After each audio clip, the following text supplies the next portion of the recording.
yaa Gooftaa, jirtaati yaa Gooftaa, dhiisoo kee gubbaara hundumaan to'adhaa,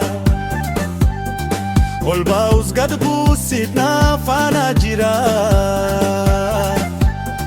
kiyyoo diinota koo situ narra jira. Hinafandinota yoo iddoo na dhoowwate, bitaaf merge godhiin dhibbanyoo hammate, ija koo kaasanii gara keetitti, daftee naaf birmattaati gaachana kooti.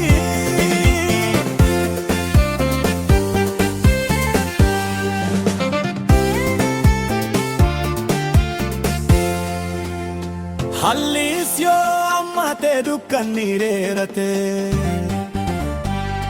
Yesuus naaf jira samiirra dhaabbate. Abidda dacha torba yemmuu bobeessanii, nu balleessuuf jecha gumii qopheessanii, ati garuu yaa Gooftaa numa faana seentee,